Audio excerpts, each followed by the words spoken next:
meu nome é Cícero Severino da Silva.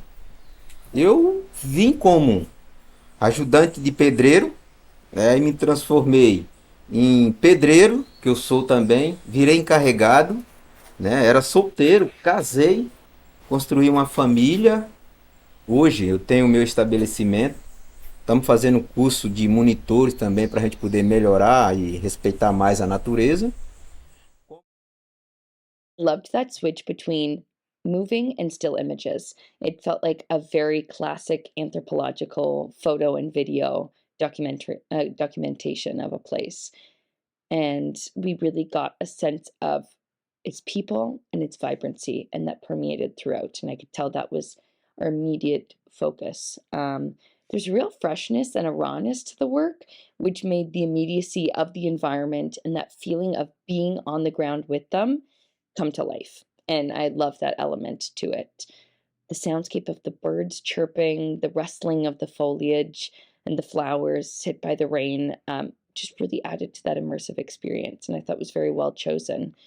There was a poetry and a very deep connection to the land brimming from so many of the subject sentiments. And those those ideas really intermixed and mingled with the environment and the surroundings in a meditative way of how the filmmaker placed it and the editor ensured those juxtapositions and congruencies were met. So I love the rolling of the images when the subjects are introducing themselves and talking about the land. I think it's very creative, and it shows the subjects in a different way and allows for you to see them as they are in stills, but leaves so much room as a viewer, especially for imagination, imagining how they live, how they interact with each other. I think it's a very great choice, and I can't say I've seen anything like it before.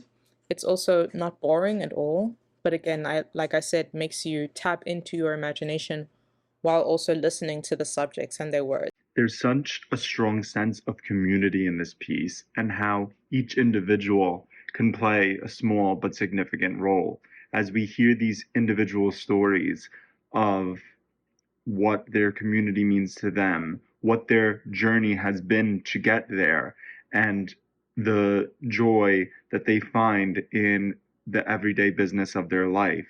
We get a much larger picture, I think, by the end when we look at their stories as this beautiful collective rather than just these small individual vignettes.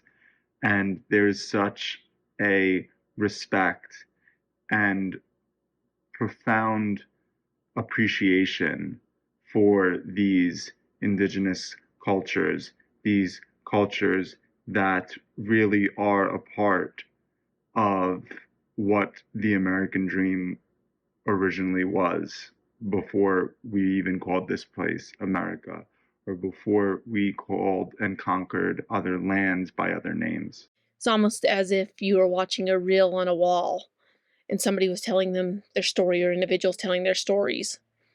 It did have beautiful cinematography in the beginning with waterfalls and the water and plants and things like that. And then it had beautiful photography of the people moving about and what they were doing. It was just a very interesting way to tell a story by doing it in photographs rather than solid movement. But it worked for this documentary. You could tell their stories because they had more control over what was going on when they can carefully select the pictures rather than every single movement. So it made it a very unique thing by showing the encounters by the water and different stories all within one and how they all interact with each other. The opening of this was so calming and relaxing. I can imagine if it was elongated or lengthened with just the visuals of the water and the sounds of the water running. It could be a great sort of meditation. It was just, I love the opening. Just a lot of interesting shots of nature too. I thought it was an interesting choice to do voiceovers and a lot of, pictures of the people while they were talking instead of doing a live version of them talking. Not sure what I preferred, but I liked the interesting choice of that. Just this land is so beautiful. I just love the shots of the land, the camera work there.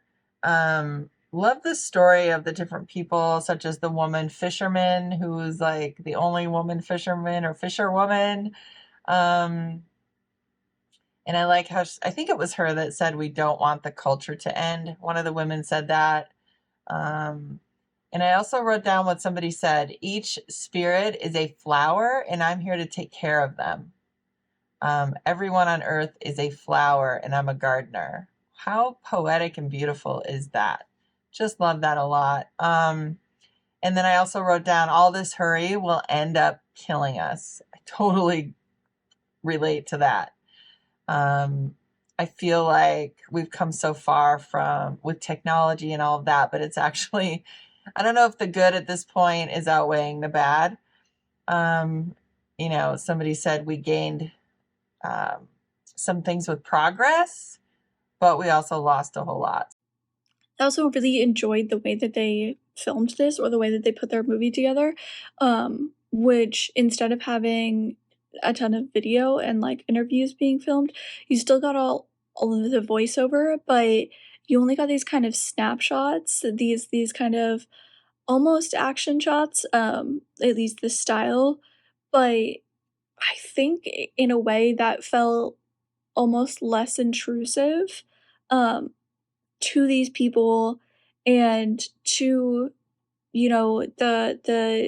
the community that they live in. And whether it was they'd lived there for generations and were passing down their knowledge from parent to child, or they basically kind of just end up found themselves there and fell in love with it and chose to stay. I like that you got multiple perspectives.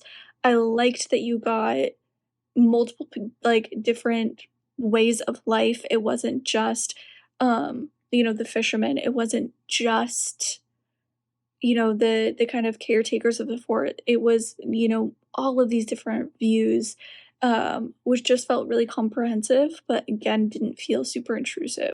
I love seeing all the photography, everything. There's so many stunning and wonderful photos. Really gave you an idea of life in this area.